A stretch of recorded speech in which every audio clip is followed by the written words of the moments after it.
Le jour de mes 29 ans, mes parents sont entrés dans mon appartement parisien sans frapper et ont laissé tomber un dossier sur ma table comme s'il s'agissait de la facture de mon existence. Mon père a ri le premier, de ce rire doux et satisfait qui sature une pièce plus vite que la fumée. Ma mère n'a même pas pris la peine de s'asseoir, elle a simplement tapoté le dossier en déclarant que l'avenir de ma sœur était désormais assuré, sans jamais remarquer la bougie sur le gâteau derrière eux qui se consumait seule. Je n'ai pas discuté, je n'ai même pas demandé pourquoi, je me suis seulement posé une question intérieurement, combien de temps avant qu'ils ne réalisent que ce qu'ils avaient pris n'était pas à moi? J'ai appris très tôt que le silence était plus simple que de demander quoi que ce soit.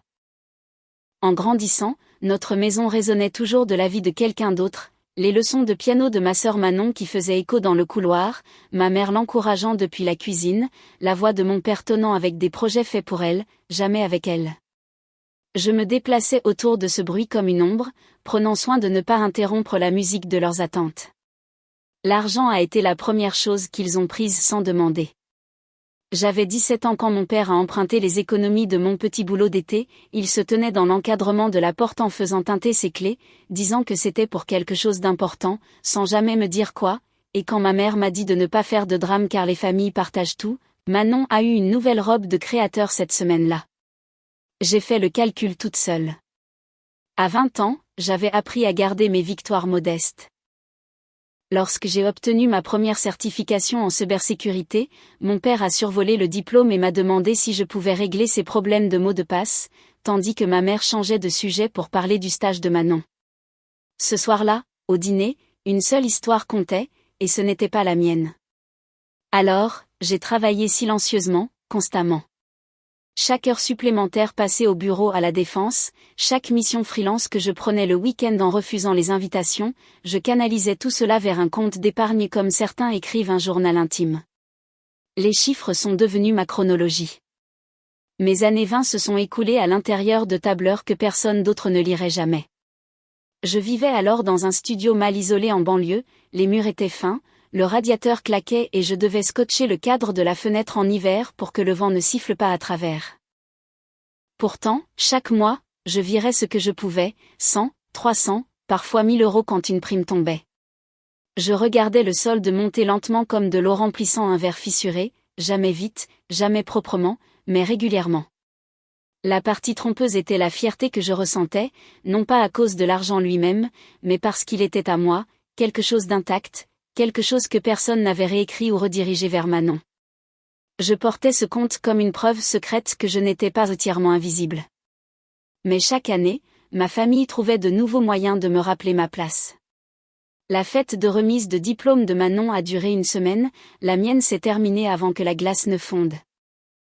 À la fête pour son premier emploi, les proches ont porté un toast à son brillant avenir, mais quand j'ai obtenu une promotion, mon père m'a tendu une liste de factures qu'il avait besoin que je couvre juste pour ce mois-ci.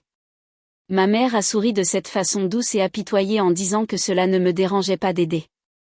Tout le monde a hoché la tête, supposant que la générosité était ma personnalité au lieu de mon seul choix. Le pire moment est arrivé il y a 6 ans.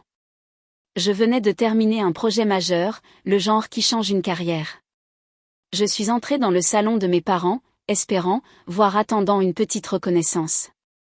Au lieu de cela, ils étaient déjà en pleine conversation sur la nouvelle idée de start-up de Manon.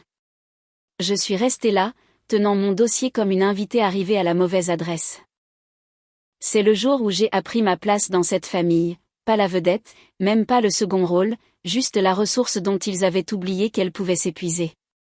Mon père a poussé le dossier sur ma table de cuisine comme s'il livrait de la paperasse que j'avais déjà acceptée, les bords étaient usés comme si quelqu'un l'avait manipulé plusieurs fois avant de me l'apporter. Ma mère ne s'est pas assise, elle errait derrière lui, les bras croisés, scannant l'appartement comme on inspecte une chambre d'hôtel où l'on ne compte pas rester longtemps. J'ai ouvert le dossier parce que rester immobile était la seule chose que je me faisais confiance pour faire. La première page était une confirmation de retrait. Le chiffre en bas n'avait aucun sens au début, mon cerveau refusait d'attacher une signification à quelque chose de si net, si absolu, 2 900 000 euros. 10 ans d'heures supplémentaires, de vacances sautées, de primes économisées, de salaires divisés en portions prudentes, tout parti en une seule signature. Mon père a laissé échapper un petit rire, le genre qu'il utilisait chaque fois qu'il parlait de gagner, et a dit merci en tapotant la page d'un doigt, affirmant que mon argent avait assuré l'avenir de ma sœur. La pièce est devenue assez silencieuse pour que le bourdonnement du frigo devienne bruyant. Ma mère a ajusté la manche de son chemisier en disant que je l'aurais gaspillé de toute façon. Pas cruelle, pas en colère, juste certaine. Quelque chose en moi s'est arrêté. Pas un sentiment, pas une pensée, mais un mouvement. Une pause. Le genre qui arrive quand une personne voit enfin la vérité sans ses excuses. Manon n'était pas là, mais je pouvais entendre son nom dans chaque mot qu'il prononçait. Son avenir, ses besoins, son monde. Le mien n'était pas mentionné, pas une seule fois. J'ai senti ma main planer au-dessus du dossier, figée dans un demi-geste vers quelque chose qui n'existait plus, puis je l'ai abaissé lentement, comme on pose un objet qui ne nous appartient pas. Ils ont continué à parler, de plans, de calendrier, d'une rénovation que Manon voulait pour ses locaux, d'un dîner de remerciements auquel ils supposaient que j'assisterais. Chaque mot flottait devant moi comme si je n'étais que le mur absorbant leur voix. Je n'ai pas discuté, je n'ai pas demandé pourquoi. C'étaient des habitudes d'une version de moi qu'ils avaient trop bien dressée. Au lieu de cela, j'ai laissé le silence s'installer entre nous, lourd, délibéré, inratable. Puis j'ai fait la seule chose à laquelle ils ne s'attendaient pas, j'ai ri, moi aussi. Pas fort, pas de manière moqueuse, juste une expiration calme façonnée en un son qu'ils ont pris pour de la soumission. Mais ce n'était pas de la soumission, c'était le moment où j'ai arrêté de prétendre qu'ils allaient un jour me voir. J'ai ri parce que ce qu'ils avaient pris n'était pas mes vraies économies. Le dossier qu'ils avaient laissé sur ma table contenait des chiffres qu'ils croyaient m'appartenir. Et techniquement, ils m'avaient appartenu pendant un certain temps, assez longtemps pour qu'ils fassent confiance au solde, pour supposer que c'était le seul compte que j'avais, assez longtemps pour que la confiance les rende négligents. Ils pensaient tout comprendre de ma façon de vivre, pratique, calme, prévisible. Ils n'ont jamais compris ma façon de me préparer. 3 ans plus tôt, tard un soir dans mon bureau, j'avais créé une structure parallèle, un compte leur qui reflétait mes vraies économies et mes habitudes, alimenté uniquement par des dépôts à intervalles constants, des montants assez raisonnables pour passer pour des virements authentiques, dans une cadence identique à celle avec laquelle j'avais construit ma vie. Mais son but n'avait jamais été d'être dépensé, il existait pour être touché par les mauvaises mains. Le lendemain matin de mon anniversaire, l'appartement était à nouveau silencieux. Le dossier était exactement là où mon père l'avait poussé, son coin légèrement plié là où mon pouce s'était posé. J'ai fait du café, regardé la vapeur monter et posé la tasse à côté de mon ordinateur portable. C'était un petit rituel, le genre qui stabilise une pièce. J'ai ouvert mes journaux de connexion. Chaque virement jamais effectué vers le compte leur était organisé dans un tableur avec des horodatages, des notations et une colonne codée par couleur pour le comportement attendu. J'avais cartographié le moment exact où un retrait suspect déclencherait une alerte de fraude du système que j'avais aidé à concevoir des années auparavant. Les drapeaux étaient déjà actifs, au moment où ils avaient accédé à cet argent, l'algorithme avait commencé son travail silencieux. Les vraies économies, intactes, vivaient ailleurs, totalement ailleurs. J'ai fait défiler la piste d'audit que j'avais construite, la réplication des modèles de dépôt, les soldes en miroir, l'absence délibérée de toute facture personnelle ou paiement qui lierait le compte à ma vie quotidienne. C'était propre, suspectement propre, et c'était le but. Mes parents avaient pris quelque chose qui ressemblait au travail d'une vie, sans savoir que cela avait été conçu exactement pour cela. J'ai envoyé un seul SMS à mon avocat, ils ont accédé au compte marqué. Un instant plus tard, la réponse, procédé. Pas d'explication, pas de leçon, pas d'indignation. Nous avions répété cette ligne exacte il y a des mois. Mon avocat m'avait toujours dit que certaines vérités n'avaient pas besoin d'être dites à voix haute, elles avaient juste besoin de documentation. J'ai fermé les messages et ouvert un autre dossier étiqueté discrètement dans mes archives informatiques. À l'intérieur se trouvaient des relevés, des paiements, des virements, des copies de mai et des instantanés de soldes de la dernière décennie. Tout ce que j'avais jamais mis de côté pour moi-même était détaillé en rangées propres. J'ai ajouté la dernière capture d'écran, le solde du compte l'heure à 0. Pendant un instant, le curseur a clignoté au milieu d'une cellule vide, une petite pulsation de lumière. J'ai expiré lentement et fermé la fenêtre. L'action suivante était plus simple que je ne l'avais imaginé. J'ai ouvert mon application bancaire et retiré mes parents de chaque paiement automatique qu'ils m'avaient demandé de couvrir temporairement au fil des ans. Je les avais maintenus par habitude, pas par loyauté. Un par un, j'ai annulé les paiements programmés, assurances, charges, une contribution mensuelle qu'ils insistaient être pour les urgences familiales. Chaque annulation faisait un doux clic. C'était la limite la plus silencieuse que j'ai jamais tracée. J'ai ouvert mon carnet et écrit une liste, non pas de ce qu'ils me devaient, mais de ce que je ne leur devais plus. La liste était courte, plus courte que je ne le pensais. J'ai rayé la dernière ligne d'un seul trait de stylo. Au travail, les lumières du bureau étaient de leur blanc fluorescent habituel, plat et constant. Thomas est passé près de mon bureau cet après-midi-là, en équilibre avec son déjeuner et une pile de rapports. Il m'a jeté un coup d'œil, puis a regardé mon écran, avant d'offrir un hochement de tête discret comme s'il sentait quelque chose dans ma posture qui n'avait pas été là avant. J'ai rendu le hochement de tête, rien de plus. J'ai passé le reste de la journée à revoir une proposition pour un contrat à venir, vérifiant doublement les exigences de chiffrement et les flux d'accès. Ma concentration semblait affûtée, presque anormalement. Quand le bureau s'est calmé vers le soir, je me suis penchée en arrière dans ma chaise et j'ai ouvert un dossier de notes personnelles que je tenais depuis des années, des idées pour mon propre projet, des stratégies que je n'avais jamais montrées à mes parents car ils les auraient rejetées comme irréalistes.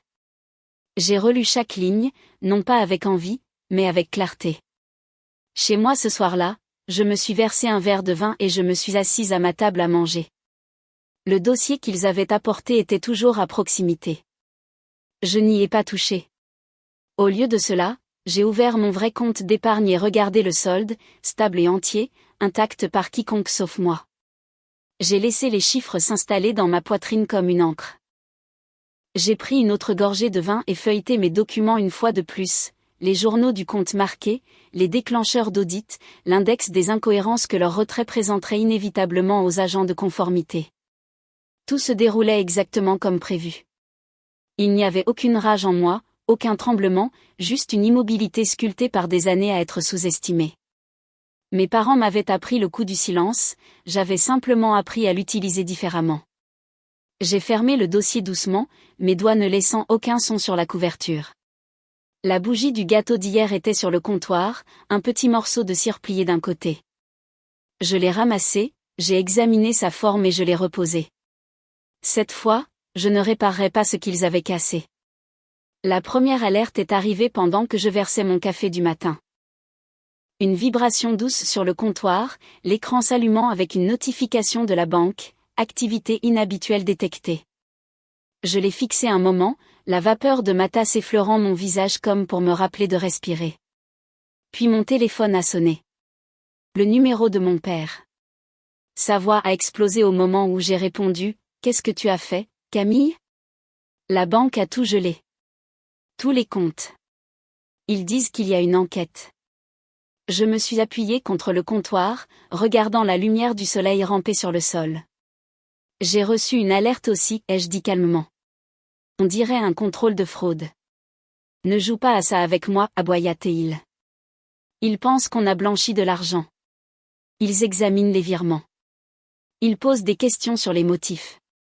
Des motifs ? La chose exacte autour de laquelle j'avais construit le piège. Avant que je puisse répondre, la voix de ma mère a traversé le haut-parleur, aiguë et frénétique. « Arrange ça, Camille. Tu ruines notre réputation. » Manon est en larmes. Ton père n'arrive plus à respirer. J'ai porté la tasse à mes lèvres. Tu veux dire l'avenir ? Celui que mon argent était censé assurer ? Le silence qui a suivi ressemblait à une porte qui se ferme enfin. J'ai raccroché et ouvert mes emails.